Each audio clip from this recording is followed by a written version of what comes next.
but it ain't what it is. Yeah, so it's been a while since I made a video. Haven't really bought car parts, but obviously from the title you see that we're gonna be installing the PRL Downpipe. So I know there's videos already on it, but the videos I've seen, it doesn't really show you what size bolts they are, and you know, some people learn differently, but yeah, here's my intake, still doing well. It rattles a little bit, but it's touching that tube. Anyways, yeah, we're gonna install the PRL downpipe, and we're gonna see if it's easy. I'm gonna try not to take this off and just try to get the socket in there somehow, but we'll see. Okay, so the heat shield to the downpipe, this thing, I think these are separate, but if they are, I'll let you know. It's a 12. You don't have to use the impact for these because, you know, it's just on there.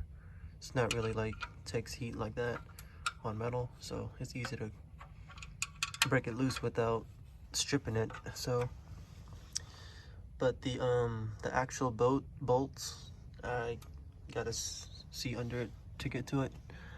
They gotta be impact driven, or you know, use an impact driver, because if you use a regular wrench, it's gonna strip.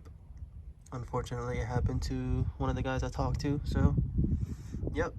And these are 12s, the shield, and the actual downpipe bolts are 14s, I believe. So yeah, so there's only 3 bolts to the shield. It's one right there, 2, if it could focus, 3 right there. And probably shouldn't have done it after driving because it's freaking hot. Like everything I touch is hot, obviously. Should have waited for it to cool down, but I have the hood open and it's a cool day today, so it just comes off like that. Right now it's not that hot. So hold on, let me put this down. Here's your 3 bolts, 12s. So you have 1 right there, 2, and then there's 2 more on that side. I can't really see. There's 2 more on the other side. Okay, 1, 2, 3 right there. And there's another one the same side of that as the bottom one. There's 4 and then 3 at the bottom. So to get to the one in the back is pretty tough to get to. So I didn't have it here. I bought a my car's dirty, universal joint to get to it, and then the O2 sensor socket just to have in case I need it again. So easier to take out without having to work around it, the wire and everything. So yep, we're gonna go ahead and do that and get back to it. Well, it started raining, so I guess I'll start back tomorrow. That's always fun. 24 hours later. Alright, update. It's the next day. Obviously, I'm under the car. This sucks. But I had 1 bolt stuck, not on the bottom, but on the top, all the way in the back. That 1 bolt. Anyways, all the bottom are 14s, size 14, and there's 1 here, 1 there, 1 there, and then holding the bracket, there's 2. So there's 3 on the downpipe down here, and then 2 right here that holds the brackets together. There's another bracket here and a bracket there. And yeah, so I'm about to pull this out in a minute. Thank God I finally got it. It took me forever, so I'll update y'all. Alright, finally got it out. Here's the old one, and there's the new one in comparison. PRL Downpipe and stock Downpipe cat, whatever you want to call it. So, smaller in size. This is the hardware it comes with. 3 bolts and a crush washers and a gasket for the bottom.